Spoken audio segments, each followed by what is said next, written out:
आप तो एक काम करो, जल्दी से अवंतिका भाभी को फोन लगाओ और पूछो कि उनके मामा का लड़का कौन सी बस से आएगा। अरे तुम तो ये बताओ, तुम्हारे मामा का लड़का कौन सी बस से आएगा?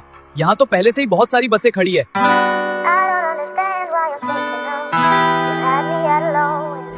अवंतिका, मेरे लिए जल्दी से कॉफी बना दो। पता नहीं आज तो एडिटिंग करते करते दिमाग ही खराब हो रहा है। अरे यार, कितने दिन हो गए, आप तो कभी मिलने ही नहीं आते। आप तो केवल हमारी शादी में आए थे, उसके बाद तो आपने दर्शन ही नहीं दिए। अवंतिका, तुम्हें सुनाई नहीं दे रहा क्या? मैंने तुमसे कॉफी बनाने की बोली है, तुम्हें सुनाई तो दे रहा है ना? तुम्हें मेरी बात समझ नहीं आ रही क्या? रुको, अभी डंडा लेकर आ रहा हूँ, तब तुम्हें सब कुछ साफ साफ सुनाई देगा। अरे अवंतिका, तुम ये किससे बात कर रही हो? अच्छा, अब मैं सब समझ गया, तुम्हारा कहीं और चक्कर चल रहा है। अरे मैं तो लुट गया, बर्बाद हो गया। अगर मैं तुम्हें पसंद ही नहीं था तो क्यों मुझे इंस्टाग्राम पर मैसेज भेजती थी? अरे चोमूचंद, पागल हो गए क्या? फालतू में ही गलत चीजें सोच रहे हो। अभी मैं फोन पर किसी और से नहीं बल्कि अपने दूर के मामा के लड़के से बात कर रही थी। वो बहुत दिन बाद दुबई से इंडिया आ रहा है, इसलिए फोन किया था। दूर के मामा का लड़का? अरे ये कब पैदा हुआ? मुझे तो इसके बारे में पता ही नहीं था। सौरभ, तुम्हें याद नहीं क्या मेरे मामा का लड़का हमारी शादी में आया था? और हाँ, किसी ने तुम्हें गाय का गोबर गिफ्ट में पैक करके दिया था। वो गिफ्ट देने वाला और कोई नहीं बल्कि मेरे मामा का लड़का था। अब मेरी बात ध्यान से सुनो, मेरे मामा का लड़का बहुत दिन बाद अपने घर आ रहा है, तो तुम उसे 12 बजे बस स्टैंड पर लेने चल जाना। अरे यार, गर्मियों की छुट्टियां तो पड़ गई, लेकिन घर में पड़े पड़े मन ही नहीं लग रहा। उससे तो अच्छा हमारी छुट्टियां ही नहीं पड़ती। कम से कम स्कूल में मुस्कान से मिलने का मौका तो मिल जाता। अब देखो, यहाँ बैठे बैठे मोबाइल चला रहा हूँ। अरे कुणाली, अकेले अकेले क्या बड़बड़ा रहा है? कहीं किसी लड़की के चक्कर में सोच सोच कर डिप्रेशन में तो नहीं जा रहा ना? अरे नहीं सौरभदा, ऐसी बात बिल्कुल भी नहीं है। मैं तो अपने फ्यूचर के बारे में सोच सोच कर डिप्रेशन में जा रहा हूँ। अरे अब तुझे फ्यूचर की चिंता क्यों हो रही है?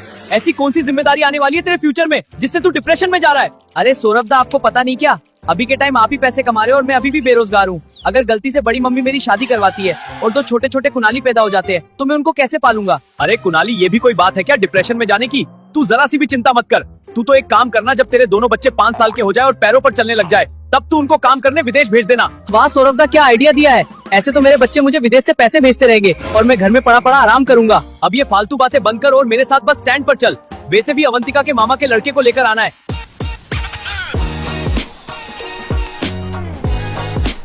अरे यार, आज तो अवंतिका ने मुझे ये कहाँ फंसा दिया।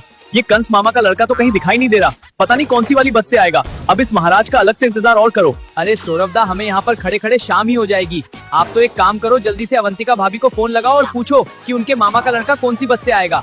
अरे हाँ कुणाली, ये बात तो तूने बहुत बढ़िया कही है। रुक, अभी अवंतिका को फोन लगाता हूँ। हेलो, हाँ बेनी बोल क्यों फोन किया है? घर पर सब ठीक तो है ना? अरे नहीं अवंतिका, ऐसी बात नहीं है। मैंने तो आपको किसी काम से फोन किया है। मम्मी जी है ना, आपकी पुरानी किताबों को रद्दी वाले को बेच रही हैं और रद्दी वाला उनको किताबों के बदले केवल एक तरबूज दे रहा है। अरे यार, मम्मी जी का दिमाग सटक गया है क्या? मम्मी जी मेरी सारी किताबों को केवल एक तरबूज के लिए बेच रही है। हाँ अवंतिका, मैंने मम्मी जी से बोला भी था। दीदी ने 20 सालों से इन किताबों के साथ टाइम बिताया है और आप इन किताबों को केवल एक तरबूज के लिए बेच रही हो। हाँ बेनी, कम से कम 2 तरबूज तो लेना चाहिए ना। अरे यार, ये अवंतिका पता नहीं फिर से कहाँ बात करने में बिजी हो रही है।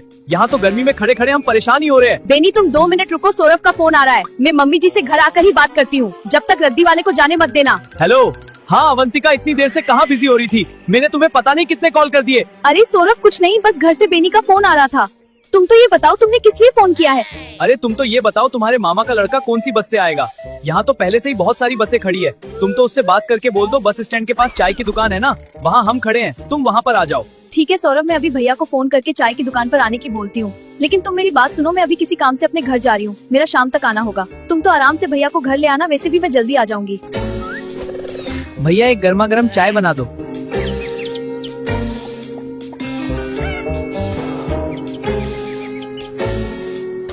अरे वो रही चाय की दुकान, शायद ये दोनों ही मुझे लेने आए होंगे।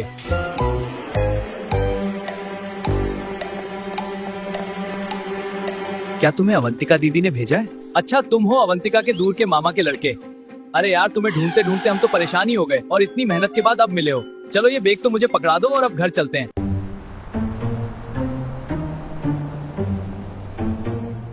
दामाद जी, घर तो आपने बहुत ही अच्छा बनाया है। वैसे 1-2 लाख रुपए तो लग ही गए होंगे पूरा घर बनाने में। मुझे भी दिला दो इस तरह का। अरे यार, कैसा पागल मेहमान आया है। इसको ये घर केवल 1 लाख रुपए का लग रहा है। अबे गधे, तू जिस सोफे पर बैठा है वही 2.5 लाख का है। वो तो गलती से तू अवंतिका भाभी का मेहमान है, नहीं तो उठाकर बाहर फेंक देता। हाँ, 1-2 लाख में बन गया था घर। अगर हो सके तो आपको भी ऐसा ही घर दिलाने की कोशिश करूंगा। वैसे अपने घर पर सब ठीक तो है ना? हाँ, भगवान की कृपा से घर पर सब ठीक है और घर पर मामा मामी अवंतिका को बहुत ही ज्यादा याद करते हैं। अरे सब अवंतिका को ही याद करेंगे तो फिर सौरभदा का क्या मतलब हुआ इतने फेमस होने का? अरे दामाद जी, आपने दीवार पर क्या लगा रखा है? अरे कुछ नहीं, ये तो YouTube ने मुझे सिल्वर और गोल्डन प्ले बटन अमेरिका से भेजा था, बस उसको ही मैंने दीवार पर लगा रखा है। अरे बाप रे, सोने चांदी के बटन दीवार पर लगा रखे हैं। अगर गलती से कोई चोर इनको मार्केट में बेचेगा तो वो तो लखपति बन जाएगा। अरे आप इस चीज की जरा सी भी चिंता मत करो, हमारी सोसाइटी की बहुत टाइट सिक्योरिटी है, यहाँ कोई अनजान परिंदा भी पर नहीं मार सकता। अच्छा कुणाली, फिर तो सब ठीक है। दामाद जी, रास्ते में सफर करते करते मैं तो परेशान ही हो गया, मैं थोड़ी देर यही सो जाता हूँ। आप तो अपना अपना काम करो, जब तक अवंतिका भी मायके से आ जाएगी। अरे कुणाली, अब इनको आराम से सोने दे, जब तक हम कमरे में चलकर अपना ब्लॉग बनाते हैं।